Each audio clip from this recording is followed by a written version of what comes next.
The book is about Arabic oration, and it's about the rich art of oration and the many, many different themes that it covers in the early Islamic period.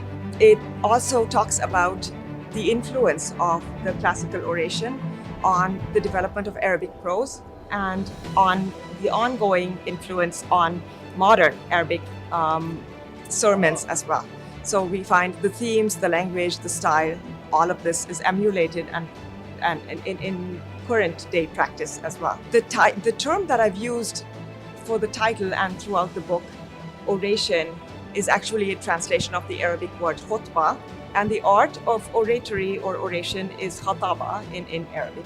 What I've done for that is really use orality theory and the theory of mnemonics. And mnemonics means aesthetic features, rhetorical devices that aid memory, that helps the brain to kind of fix things and remember them. So this was an oral time. It was an oral period primarily. There was writing, it was known, but orality was kind of predominant, and people needed to speak rhythmically and in vivid imagery in order for their words to be remembered and passed on. Otherwise, they would be lost to the winds, right? So I when I realized that, I read the text, and that was what struck me. And I realized that really no researcher before this had actually come upon this idea and used it as a tool to analyze these texts. So that's what I did. I used the theory of mnemonics. I analyzed the rhythm, the very, very vivid desert and camel imagery in the oration. So on the one hand, this kind of is the stylistic framework that I worked with, or I mapped out and discovered.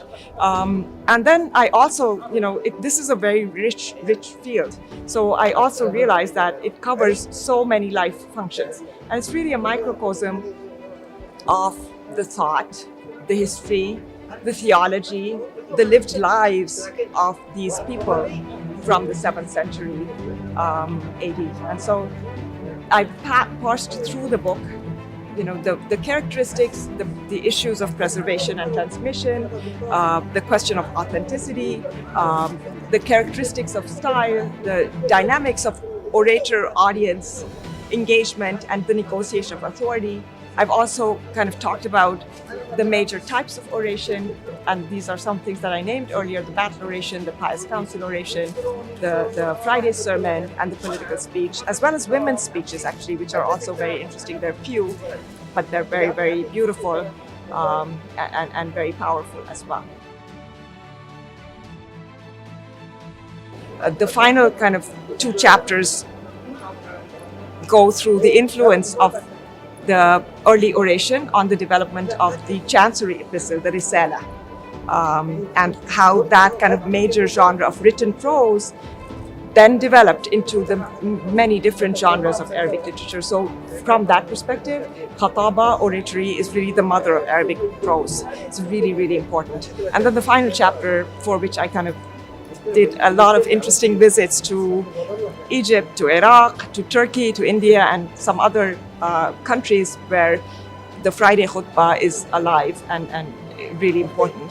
And I did kind of field observations, I asked questions, I attended khutbahs, and I tried to kind of map out how and where and in what way the classical khutbah was still alive and functioning and referred to in these texts.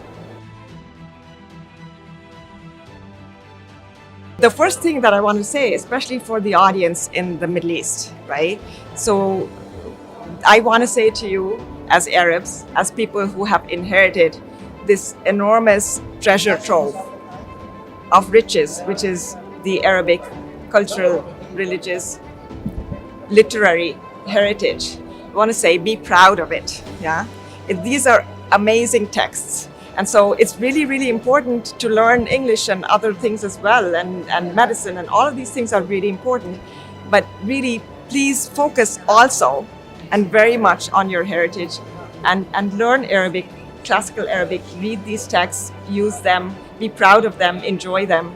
I think that's what one of the things that I'm hoping that this prize will do is to introduce this genre and these materials to the readers in the Middle East and Arabic speaking folks as well. I think there's so much in the heritage, right? That they're universal lessons. These khutbahs were pronounced and declaimed 1400 years ago, but they speak to us with the freshness of today. I mean, there's so many messages that are so important. Confidence is so be confident that your culture is amazing. It's all of our human heritage too. It's not just Arab culture, right? What led to the book itself, the Arabic oration book, was in fact earlier, many years ago, 10 years ago, I had started working on a book on the sermons of Ali.